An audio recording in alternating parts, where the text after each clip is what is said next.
All right. Well, thank you all for being here. Special thanks to Erica and Joelle for being here to share their wisdom with us. As we get started, Erica, and why don't we start with you, Erica? Can you tell us a little bit about who you are, how you came to this project, all of that? Sure. Yeah. Hi. Good evening, everybody. My name is Erica Rosen, and by day, I am the head of marketing for an off-grid energy company called BioLight. And by night and free time, and during the day, I also live in Brooklyn and consider myself incredibly grateful to have a really rich and wonderful community here. I've lived in Brooklyn for oh my gosh, what's the math? What's since 2006? Is that 18 years? 19 years? Good golly. 19, yeah. So yeah, for the last 19 years and have built a really strong community here. And I think that is sort of the segue into this project. So Joelle and I have been friends preceding Brooklyn. We went to Jewish sleepaway camp together. But really reconnected in earnest when we both landed in Brooklyn. And beyond just the kind of day-to-day fun of living in New York City, we also really built a moral and spiritual grounding together through our own political journeys, most notably through a giving circle, which Joelle, I think, is going to talk about a little bit later, so I don't want to steal her thunder. And in doing so, we both, had this desire. We're both gatherers and hosters. We're social people, and so came to this project when Joelle and I decided we wanted to start hosting Passover together but knew that we wanted to make it our own. So yeah, I'll pass it over to Joelle. Hi, everyone. Thanks, Erica. I'm Joelle Berman, she, her, also based in Brooklyn, as you now know. Also been here for about as long. And and I think, and I actually worked professionally in the Jewish community for about 16 years full time. And in the last 7-ish years, have been doing a lot of project-based work, both within and beyond the Jewish community at some intersection of Judaism, philanthropy, and social justice. And yeah, a few things I would just add to what Erica shared, which is that I think, looked around us back in 2018. We did our first Seder together, and we we realized that we wanted to claim this ritual in a new way, and not just claim it for ourselves, but to use it as a way to gather not just our Jewish friends, but a much more diverse set of friends that we have and had, and and to offer it up as something that we could share with all of those people and make them feel welcome and bring them into a holiday that felt just incredibly compelling to us. And so that's really the origin of this. And I think another thing I will say is that Erica mentioned the Giving Circle. This was a group of our close friends that we were pooling our money and our time together, and we were looking at different local groups to give it away to. And through that process of discovering how to redistribute wealth and reallocate our resources, it also required and maybe was in parallel of a political journey that our group of friends started to go on together. And I think this also coincides with that moment of awakening more deeply to the accountability we were feeling to our local community and to the rigor that required of us in terms of our own political education and our own spiritual grounding in the work of doing justice in the world. So it aligned, I think, very much with our impetus to claim the holiday for our peers in the way we did. Yeah, and can you talk maybe a little bit more about like what what the like kind of Jewish background you're bringing to this is? What it is that you like wanted to accomplish based on your own comfort with Jewish text or Jewish ritual and those that you wanted to include in it? Yeah, I'm happy to go with first. So I grew up in an interfaith family. My father's Jewish, my mother's not. I was raised, I would say, the way I would describe my childhood is that I was raised very fully religiously Jewish with all the sort of rituals that Jews are envious of Christians for having.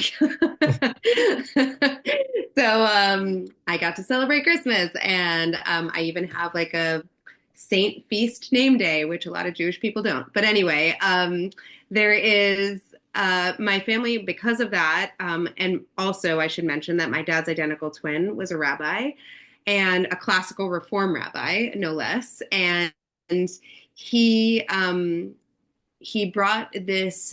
There were two kind of critical pieces feeding into my childhood experience of a Passover Seder. One was because of my interfaith family, every Seder we did, every Jewish holiday we did was very explained. It wasn't just like we did anything by rote. Like we were teaching my mom alongside me and my brother learning. And I think that was really special actually, because it helped everyone continue to be in a learning stance and in an explanation and inclusion stance.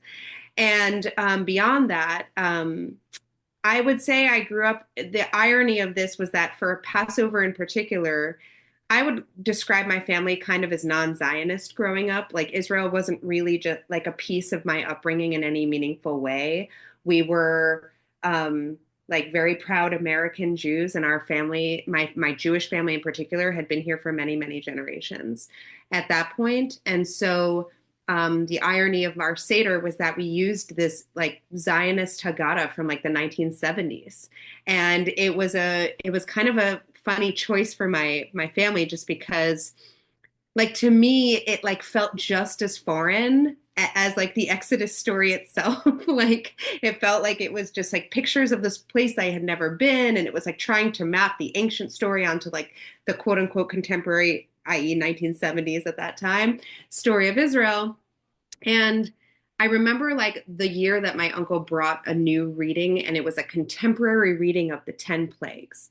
I mean, it was written in like 1988, right? But like, I remember this was the first time in my family Seder where we were reading things that like I actually recognized in the world around me. And it totally changed my own experience of the Seder because it didn't feel like this old staid ritual anymore. It felt like a thing that I could look around and see how it related to me. So yeah, I think that for me, like as we are thinking about how we bring this into our own Seder, how this informs kind of how we're doing this, like the Exodus is a story. It's like the archetypical freedom story. It's a story. And for me, its importance it lies in the fact that our people have been telling it for however long we've been telling it, and trying to unpack it for however long we've been trying to unpack it.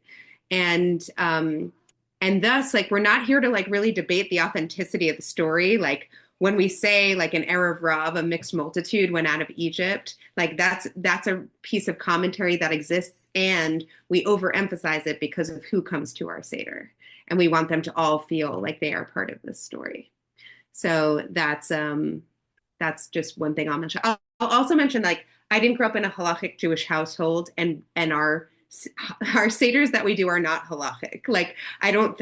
My guess is that they're probably not going to like pass muster in terms of like all the required parts of a seder. And like that's actually okay with us. Then I just want to name it. Yeah, awesome. Thank you. And I think that like it's about knowing your audience. And so if whatever's important, whatever you're lifting up is what's important, what you're lifting up. It's great. Yeah, Erica, what about you? Yeah, thanks. So my background is grew up Reform Jewish, and did so with through a Havra. So I grew up at a place called the Havra Tikva, based in Westchester. And so my kind of foundation in education, both religiously and spiritually, was in a somewhat non-traditional setting. So forgive me if I'm explaining to folks what they already know, but a havara is a circle of friends, a group of friends who gather to worship. And it's decentralized from like an institutional Jewish setting. So there's no synagogue. There might be a relationship to some level of clergy, but it's not necessarily fully led and dictated by clergy. Our high holiday services were in a Quaker meeting house every year. Sunday school was hosted in people's homes. Our events and experiences and holidays were in more transient spaces. And we hosted our own Passover every year where we built the Haggadah. So we built it ourselves.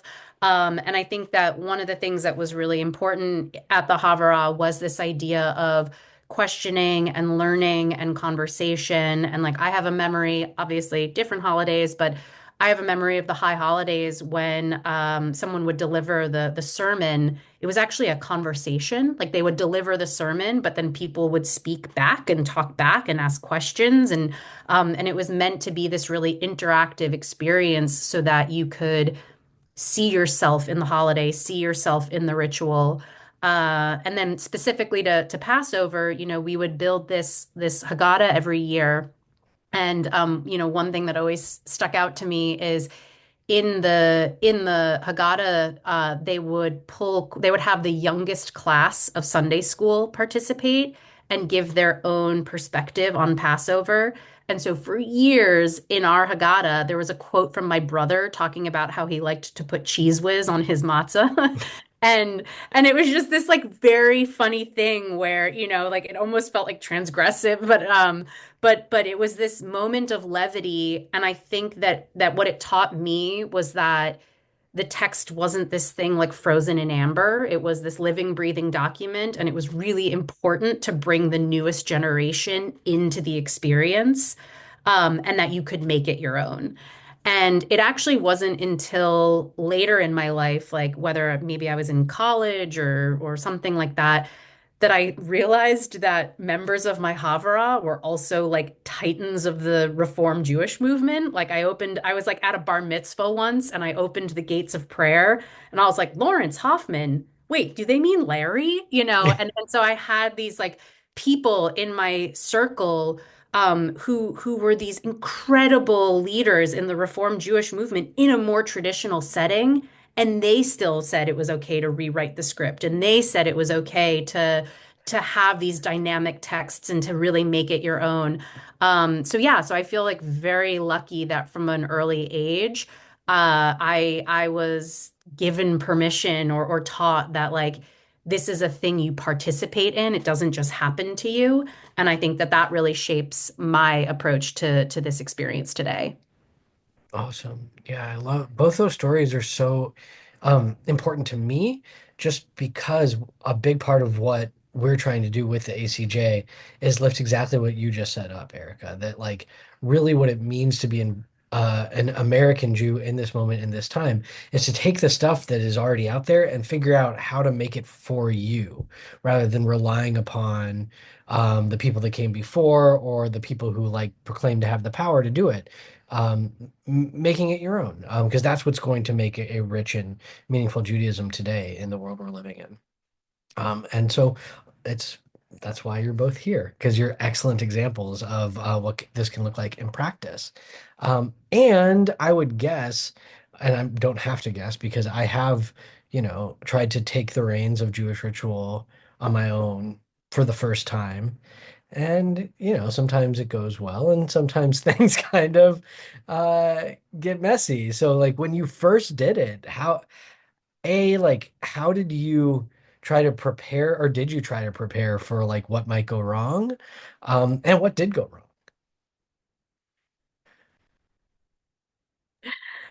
Um, I mean, I think, listen, knock on wood, I don't think anything has gone wrong yet. I mean, and I include moments of conflict, right? Like there are moments of like things might be uncomfortable, but I wouldn't put them in the domain of wrong, right? Cool. Yeah. So I would say that when we first started out, um, I would say we were really ambitious. Like we wanted to cover a lot in a short abbreviated Seder.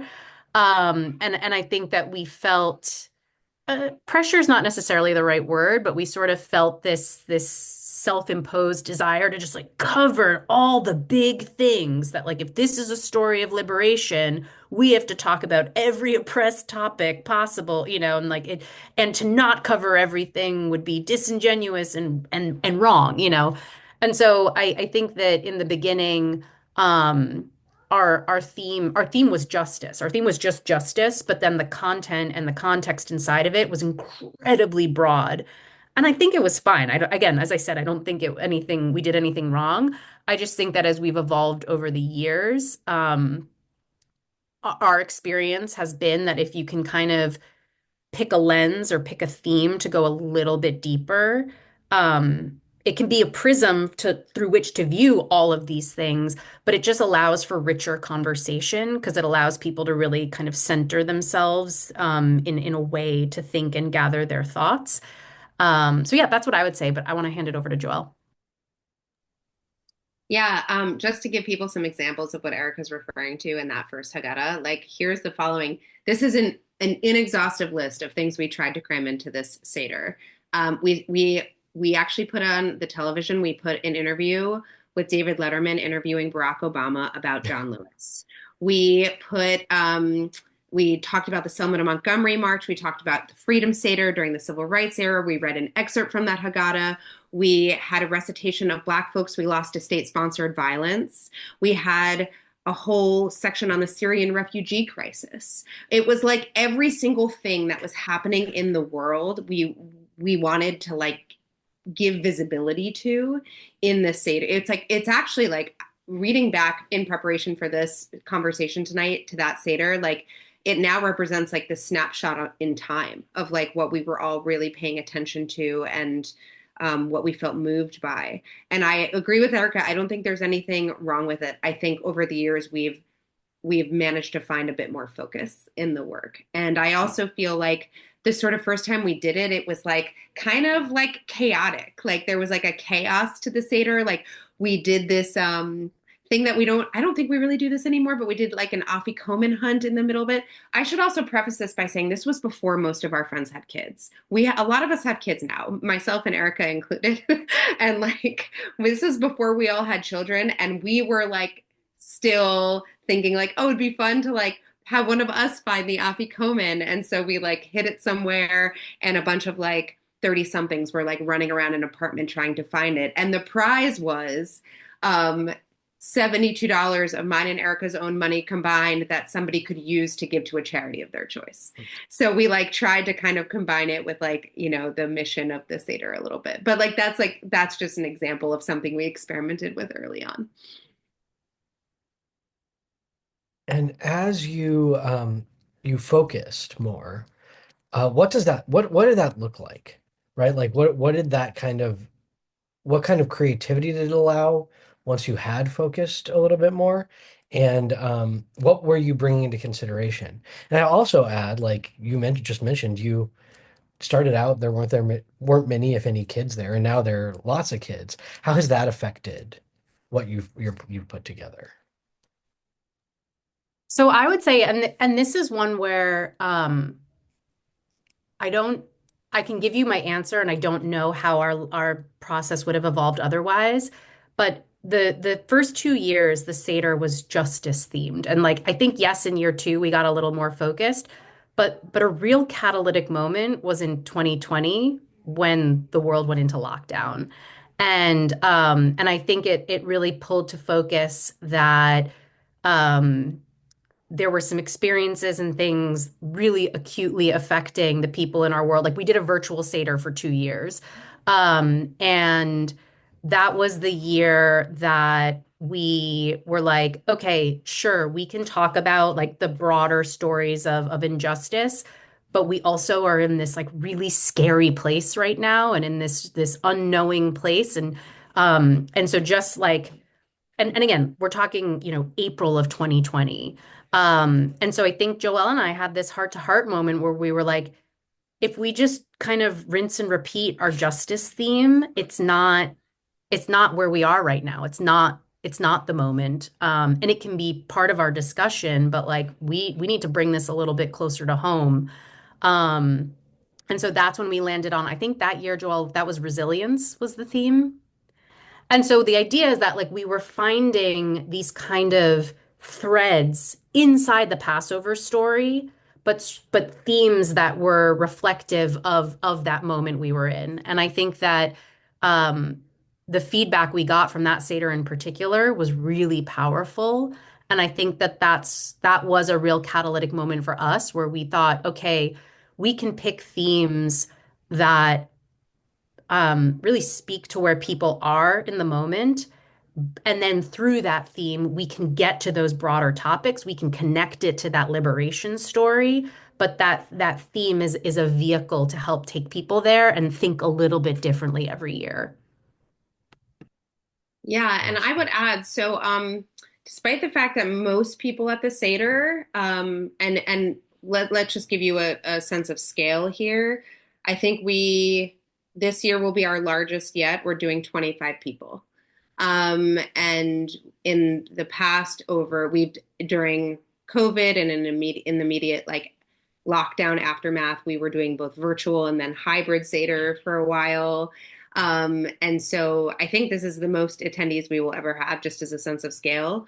Um, During lockdown, kids joined virtually, but in person, it's always been an adults only Seder, and we maintain that now.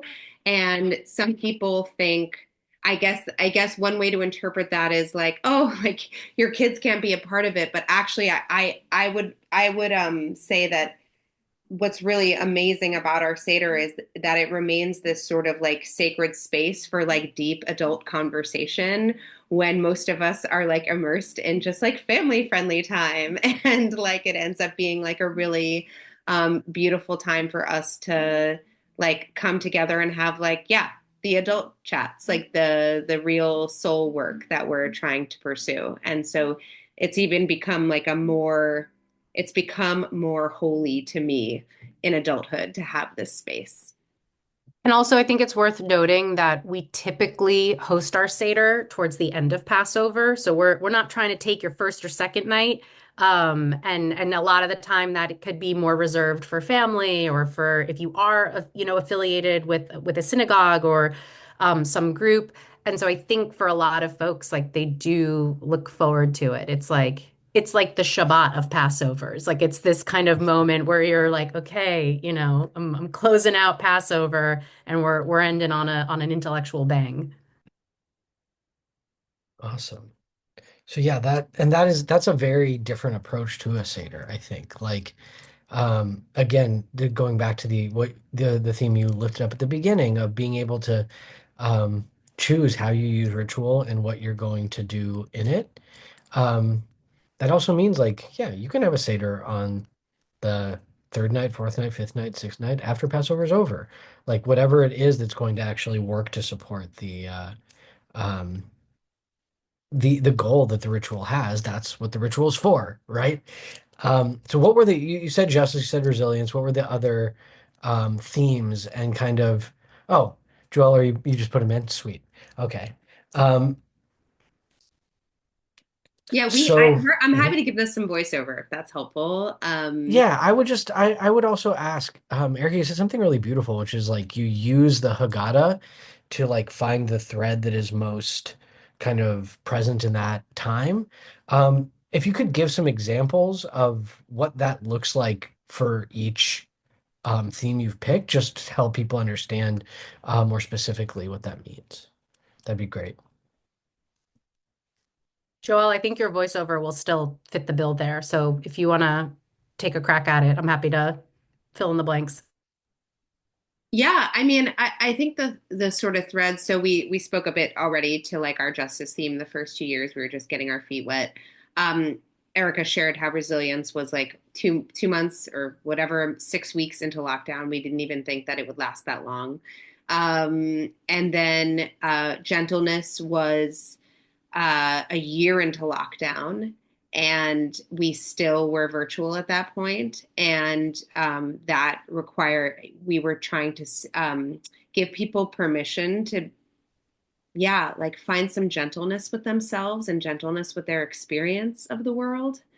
Um, Choice. Okay, so this is emblematic of the fact that in 2022 we offered up a hybrid choice to we could join in person or virtual, and it was going to be a hybrid seder, and that itself was emblematic of like new kinds of choices we were going to have to be making about how we walked in the world and like how we showed up for justice and for liberation. 2023 solidarity. This was a lot about like just going very deep on, solidarity is a word that's like tossed around a lot in social justice and in movement spaces. And we were trying to figure out like, what does it mean to be in solidarity? Like, especially as Jews, like, what does that require of us? What does that, and also as Jews and lots of people around a table and community, like, what does it look like to be in solidarity with one another? Um, and then last year was collective care, and this was kind of our attempt at looking at the world that we're trying to win. Like once we get our freedom, like what does it look like to live in a world where we're collectively caring for each other on a new level and in a new way that will make us less dependent on systems of oppression, and that will help us recognize like the very fundamental knowledge we have like ancestrally and like already in our bodies as humans that know how to like care for each other, and that often gets disincentivized or downplayed, or we don't have time to think about that or practice that because of what late stage capitalism demands of us. And so and then this year I'll hand it over to Erica because I want you to speak a little bit more to our current theme. Sure, yeah, hot off the presses, guys. So this year's theme, as you can see, it's our wordiest, but it's also I think our most ambitious yet, but we're really proud of where we landed. Um, which is again, as we said, these themes, they're not just like threads we pluck out of the sky. They are meant to be themes that are relevant to Passover, but also reflect where we feel our community is. And so I think that where a lot of our community is over the last 4 months, 10 months, 18 months, 2 years, 5 years, is feeling quite bewildered, like feeling quite, at a loss, which don't know which way is up, like this kind of feeling of just being lost. And so that was kind of us taking the temperature of ourselves and our community, but we felt like that wasn't enough. Like it wasn't enough to just say we're lost. Like we're, and so the question to us was, but like to what end? Like what is that? Because being in the wilderness is a Passover story. It's at the end of the Passover story, but it's very much there. And it's typically honestly a piece of the story we've often left out of our Haggadah because we're just like, yay, we did it. Like we're through the sea and there's more work to be done. Goodbye. And I think for us, we were like, all right, like let's get to that part and let's talk about how it wasn't just a happy ending and that there was this period of like serious moral and spiritual struggle. And what does that mean and to what end? And so I think that this year we kind of started with acknowledging and honoring this sense of disorientation that many of us feel right now, but saying how do we harness that and how do we see bewilderment actually as part of the process to stand up the next chapter of resistance as we, reroot and recommit ourselves to freedom and liberation. Beautiful. Um, that's a tall order for the two of you this time. Buckle up. Um, yeah. Um, so maybe let's just go into some of your examples. So you can show folks what you've done, and how it has maybe the things that you're most proud of or that have worked best, or things that you're like, we did this and it didn't work that great. Whatever you want to show, I think will just be helpful for people to see, like, what does it look like to put something like this together when you aren't a publisher and don't necessarily have like book design skills. Yes, we are not publishers. We don't have book design skills. We use good old-fashioned Google Docs. And I'll screen share. We picked two Haggadahs to show you tonight. One is our 2021 virtual Seder, and one is the 2023 Solidarity Seder. Our current one isn't done yet, so we're not going to show you that one. But this will just give you a sense of, and it's fairly text heavy, but just let me know if you can see my screen. Yeah. Great. So I'm just gonna like scroll through this for you and like give you so here we are right up front with Octavia Butler. We're like honoring Black futurist feminism and we're taking this we're lifting up and giving voice to this sentiment of like, oh my gosh, we're like a year in lockdown, right? Like this is the quote that's gonna land us together. And we always kind of introduce it. We kind of ground everyone in some themes. You're not going to be able to read everything, but I'm just going to scroll through. We'll give you some links so you can look at this later more in depth. But just to kind of we like give people some ground rule, like not ground rules, but just like invitations about how to show up at the Seder, right? Like we're still figuring out how to do this. Some of us are on Zoom, some of us are in person, like all kinds of invitations for like, you know, just to get everyone on the same page of like what we're doing. And then we move into some familiar territory. We light candles, we say blessings, we do the first cup of wine, we're explaining the significance of it. All the in every instance you'll see here, every time there's Hebrew, there's transliteration and translation. So all the non-Hebrew speakers can read it and follow along. Um, we did this thing for a while where we would chant that this says Chad and Nora. Nora would join. She was like 3 at the time, so she was the youngest, and her father would like chant this on Zoom, and then we would do this thing where we did like an original like translation of the 4 questions, and then like a through the lens of that year's theme translation of that question. So just for example, like on All Other Nights, we don't dip vegetables even once. On this, why do we dip twice? And then the 2021 lens, like 2020 has been a flood of suffering and grief, like salt water pricking our mouth. How are you finding ways to be present in these overwhelming emotions, right? Something to like just bring it directly to people's lived experience in that time. So this is what we were striving to do. Like this was one creative way that Erica came up with of like really driving home the theme through like an actual Seder ritual that was familiar with people. Again, here we are again, Grace Lee Boggs. Amazing movement organizer and leader. We're using this Seder as a way to like lift up voices that like maybe not a lot of our friends had heard at the time. We were trying to lift up the voices of a lot of women, of people of color, of LGBTQ folks. That was really important to us and continues to be important to us. And then we would like, there's 2 moments during our Seder where we like, or maybe sometimes 3, where we open it up for discussion with everybody. So this is that moment, when people get to like sit with all these questions we've just asked them and then like share what's coming up for them. Seder plate and symbols. Right. And the salt water, this piece about like dipping the parsley and the salt, like it didn't take a huge cognitive leap to like figure out like why that was relevant to our moment right there. Again, this represented a very short telling that we told originally of the Passover story. Not every Haggadah has the Passover story in it. That felt weird to me, and we always really wanted everyone to like be rooted in the actual Exodus story. So this was like a very brief one that we put in. We named it, 10 plagues. And then again, we opened it up for conversation. We took a break because it was Zoom. Again, I'll share the link, but this is more or less we sang Dayenu.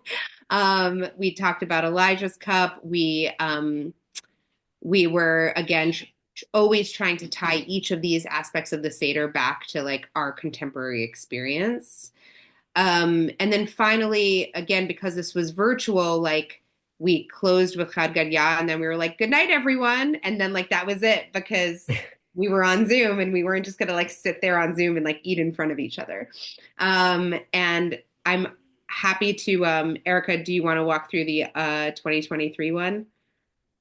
Sure, if you want. While you're pulling it up, I think the other thing, like obviously we scrolled through this very quickly, but if you're reading on screen, you'll notice that our copy is like very conversational. Sometimes we make jokes, we're self-effacing. We want moments to like, we're talking about heavy stuff here. Like, yes, this is a story of liberation, but it's a story of struggle and it's a call for accountability. So we ask some like pretty heady stuff in there. And I think that one of the ways that we keep people safe and we keep people present and we make them feel like we are in this together is the tone of the copy that we write. And we also you'll see a lot of different names in there. We in advance of when we send out our RSVP, we ask people to when they're RSVPing if they're coming to let us know if they're comfortable reading so that we make as many voices in the room heard as possible so that even if someone's like maybe it's their first Seder or maybe they're just like not ready to open up yet, just giving them a little bit of space for their own voice to be part of bringing the Seder to life goes a long way in kind of building trust and the right kind of energy and the right kind of vulnerability in the room. All right. So yeah, so you'll see again, this is the one that's all about solidarity. And I think seeing these side by side, you'll see that like a template has started to emerge, And so what we have is an orienting quote, or sometimes it's a piece of artwork, but something up at the top that, if you're sitting there and you're like thumbing through it ahead of us starting, you're like, all right, I know what this is going to be about. And so it's a little bit of an opening quote and an orientation. Joelle and I are always the first to speak, and it's about kind of framing what we're about to step into that night and introducing people to the theme, starting to kind of, it's like the opening stretch. And then, as I mentioned, we also have that invitation to participate and the invitation to not participate. That like you being here is enough, and helping people understand the many ways that they can show up in this Seder. So yeah, we can keep going. So you'll see that there are things that are similar. We rewrite some of this stuff. So you'll see this year we have a poem by Ada Limon that is, like again, not a religious text, maybe a spiritual text, but something that we feel like brings another voice into the room, is another form of expression, and we think is thematically related and just creates a little bit of creativity. And I think that the reason we like to mix some of the more traditional language and texts with pieces of art, pieces of poetry, pieces of quotation is it's a way for us to show everybody that like there's no wrong answer tonight. Like there's no wrong way to express yourself. And it's part of the reason why we try to have almost like a multimedia or multi-expressive set of stimulus inside of the Seder. Um, and then yeah, we have, and then this year we chose moments and as Joelle mentioned, we try to choose voices and perspectives that might historically and typically not be in a Haggadah. So you can say that you can see here that we chose something around International Trans Day of Visibility and a comment on what solidarity could look like. And like there's a swear word in there, back to us saying like for our own community, this was okay. And it kind of like pierces that moment of maybe you're starting to zone out and really hitting you with like contemporary conversational language, like pulls you back to center and you're like, okay, I'm here. This is something for me to engage with. So yeah, similar thing. We're back in that Passover story. Sometimes we update this every year. Joelle, let me I know want if to I'm jump. like, I want to yeah, jump in here because please. this was, I believe, yes. So this is the year that we used Ben the Ark's.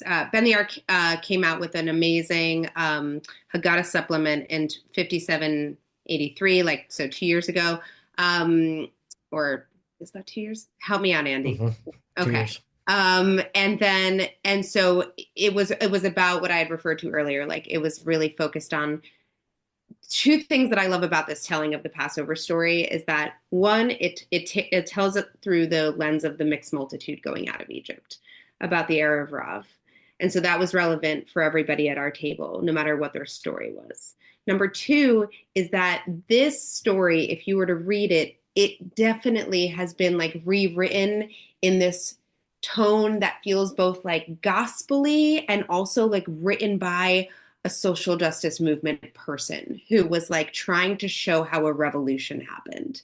And I think that this was like such a creative and like beautiful telling of the story that we have kept in there since 2023, and we're using it again this year because it tells the story. You'll see as we scroll through a lot more detail. There's a lot more attention on things that don't always get attention. And in particular, I'm just going to like highlight here, like Shifra and Pua, who are the midwives who refused to be complicit in Pharaoh's demands to kill all firstborn, all the Hebrew boy babies. That was like something that was like left out of every other Haggadah I had ever read growing up, right? But here it is because it's like an incredible story of resistance by women. And so more and more and more, like it's a much more in-depth story. And then we stop in the middle. We had a discussion. But I just wanted to like lift those things up about this particular retelling of the Passover story. It's long, but we didn't mind.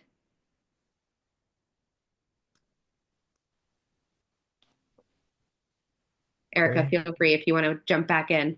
Yeah, no, I think that really covers it. And again, like closing on, whether it's like a writing, a benediction, or our own words of closure, always kind of leaving on some additional words for people to ponder on.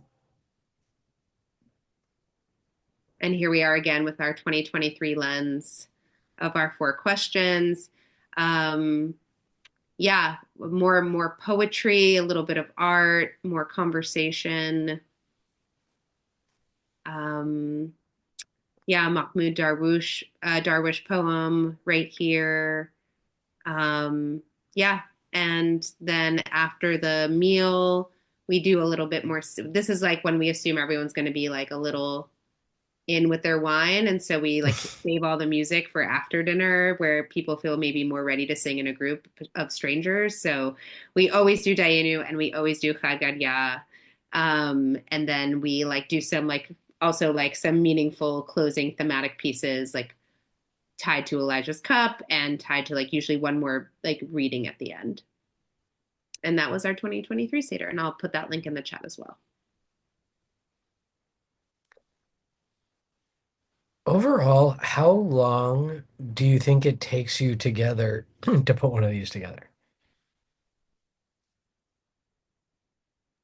I would say I would say our 90% of our process takes place in the like 7 weeks leading up to Passover. Like 80 to 90%.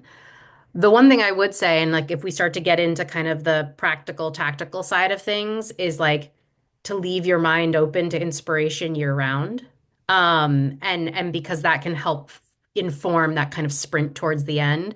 So for example, um, this theme of bewilderment, I last like December was reading Martyr, the book Martyr, and there's like this moment, this like brief moment in the book where they talk about the Sufi prayer for bewilderment. And it really stuck with me. Like I was like, what? Who would pray? Who would want more bewilderment? Like who would pray for that, And so that happened in December. And then Joelle and I went to a Havdalah in what was it, February, Joelle? With Rabbi Jericho and Rabbi Jericho's talking about like being lost, being part of the process. And so it's like all these dots are starting to like connect for me. And so, so yes, like a lot of our actual heads down, writing it and doing it generally starts sometime in March and ends by Passover. But like the kind of inputs can be a year-round affair. And then Joel, if you want to get into the like actually how do we do it, take it away. Yeah. I wanted to like kind of, this was a great opportunity for me to think through like what this actually looks like and like what some tips, like if you were to think about doing this, we were just thinking up like some tips we would offer that would be helpful in that journey. Um, I will say, it may be tempting to do this by yourself, but I actually think it's really beautiful to do this with a friend or maybe two, but probably no more than two. But it's really, I will say that for me and Erica, this has been something that, like, here we are in our ninth year of doing this, and it has created a whole other dimension of our friendship. And we have the added benefit of like our two like different brains like being in this project and like being able to speak to different experiences and like um being our exposure to different conversations and worlds and readings like both being able to be combined into something that ideally is like more inspirational to more people. And I also think, yeah, it's just been it's great to share the labor, but it's like good to do this with a friend. It's really like a special experience. And or a partner or like your parent or your adult child or whatever it is. Any like find a partner to do this with is the advice. Um, Another one is um, if I had to like distill the sort of goal as the Seder leader, it's just to help people make meaning of the ritual. It's not to do the ritual by rote. It's not to like check all the boxes. It's not to like get quickly to the meal. Like it's to make meaning of the ritual. And then I would say that like for us, if I had to like distill down like how we thought about this from like a design standpoint, if we're like looking at a human-centered design sort of lens on this, there was a Venn diagram, and in one circle there's like who are we inviting to the Seder? Like who's coming? It includes a lot of our friends, a diverse group of friends. It includes Erica's mom and brother. It includes like so there's like a multi-generational piece. There's like all these different people, right? So we have to like think of who we're inviting and who's going to be there. I will say that every single year we have done this, it has been at least one person's first Seder ever. So that's also like a piece that we consider. The second circle in that Venn diagram is what would make this meaningful and compelling for us as the hosts, right? Because this is like a big undertaking and a really, really big project. And here's my daughter. and and I think that we really this is only like worth all the effort we're going to put into it if we can um have this be like a transformational experience for us as we put this Haggadah together and as we like bring everyone through this. So like that's the Venn diagram. Like how do you take the people that you are coming and how do you make it meaningful for yourself and how do you find the thing in the middle that's like going to be compelling for all? Um, One example of that, like very specifically, actually, I was thinking of is like, are there rituals that you grew up doing in your Seder? Like everyone has them. Some people like throw a bunch of crazy toys around during the 10 plagues, and like other people like have a really interesting four questions format that they do. And like I know, and for like Elijah's cup, like my grandfather used to like shake the table and like pretend that Elijah was drinking the wine, like everyone has like their own like little memories and things that make it feel special for them to like so what are like the things that like are essential for you to carry forward and like to bring some continuity to in your Passover experience?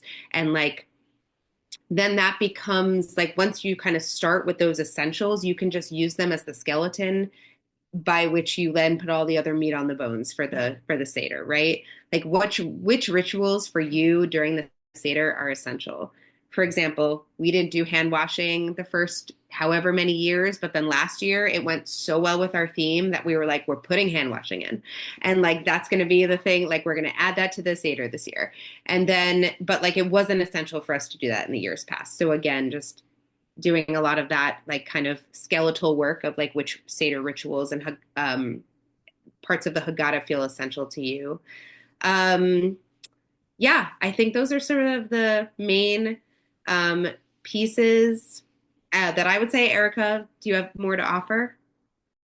I would say just in terms of work process, the way that we've typically done it is we will get together and have kind of an in-depth conversation forget the Google Docs, forget paper, forget anything, and we'll just kind of have almost like a check-in of where we're at and what we're thinking and what we're feeling. Then we'll have a follow-up conversation where we do start to put that skeleton together, and then I would say like embrace working asynchronously. It's hard to co-write in real time.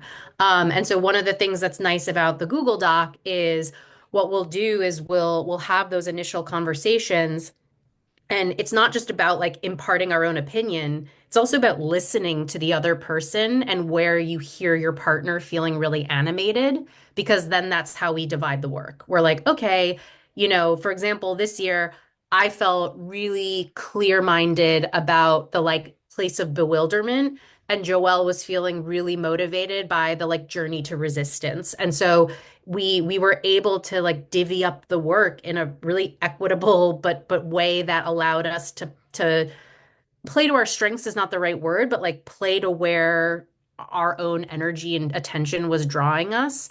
And so we would work asynchronously in this document and then come back together and read each other's work. And we were like, oh my God, this is good, and then we start, giving feedback, or we'll say, hey, I found this reading. I want to put it here. Does that work? And then looking at your words, okay, like I'm going to use that as a callback up here and whatever, or I'm going to like give a little bit of like a hint of it here, and then we'll have it here. And so I would say that like ground yourself in an initial conversation, know that you won't figure it all out in a single conversation, and then really embrace a little bit of division of labor and working asynchronously and then coming back together. Awesome. I love the tangible suggestions. Um, so we've got about 5 minutes left. Does anyone here have any questions? If you have a question and uh, you'd like to ask it, turn your camera on. Either raise your physical hand or your Zoom hand, and I'll get you off mute. Or if you feel less comfortable coming off camera or coming off mute, feel free to shoot a question into the chat, and we can take them there too. Bruce. Did you use any particular Haggadah as a starting place um, to work from? You sound like you're both in the Reform end of things. Did a night of questions or one of those that just got you going, or was it an amalgam of a bunch? My best guess is that the answer was no. We actually didn't. Good night, baby. We what we did was we actually like I have this memory, Erica, correct me if I'm wrong, of like doing some Googling on like what are all the parts of the Seder?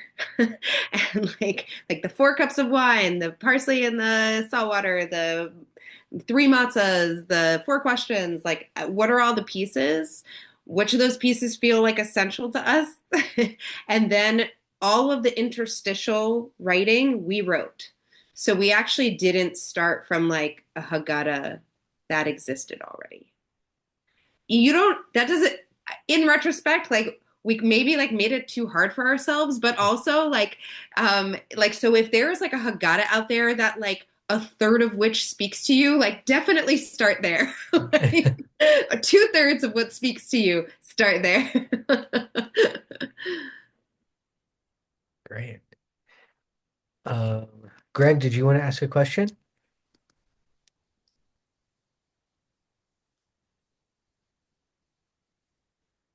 No, I think we're still muted. I'm okay, thanks. I'm just listening. It's great. Oh, okay, cool. Great. Yeah. Um, anyone else? Any other questions? Um, Another thing to note is that there are just tons of Haggadah supplements out there, and it doesn't mean you have to use the whole thing. Like Joelle gave the example of the Ben the Ark Magid, right? That just tells the story of that. Um, I can suggest Rabbis for Ceasefire just put out a supplement today that might have some great stuff for you all if you're looking for new inspiration. And honestly, if you just Google Haggadah supplement, a million different things will come up from every Jewish organization except the ACJ. We didn't do it this year. Maybe we will next year. Um, this is our Haggadah supplement. So thank you, Joel and Erica. Um, so if there are no other questions, I think we're done. Oh, Bruce, another. Sure. Oh, Joshua has not asked yet. Okay, here we go. Okay. First, can you hear me? Yep, we Yeah. can hear you. Yeah. So first of all, sorry I'm not on camera. Thank you so much for doing this tonight. I've downloaded your Haggadah, and I'm going to use it as a basis for my own. This is the first year that I'm hosting my own Seder. I come from a very staunchly Zionist family, so doing a non-Zionist Seder, it's nice to have a blueprint. My only question is actually more of how do I find out more about you folks? Because I've been a non-Zionist for a long time, and you always hear about JVP and JVP and another group called JVP.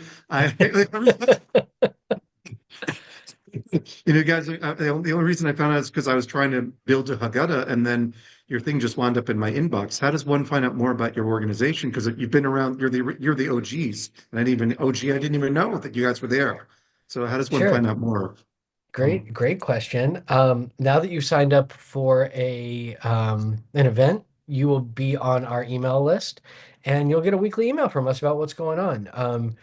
Although the organization is over 80 years old, um, I and some really wonderful partners just started this project of restarting it in earnest in February.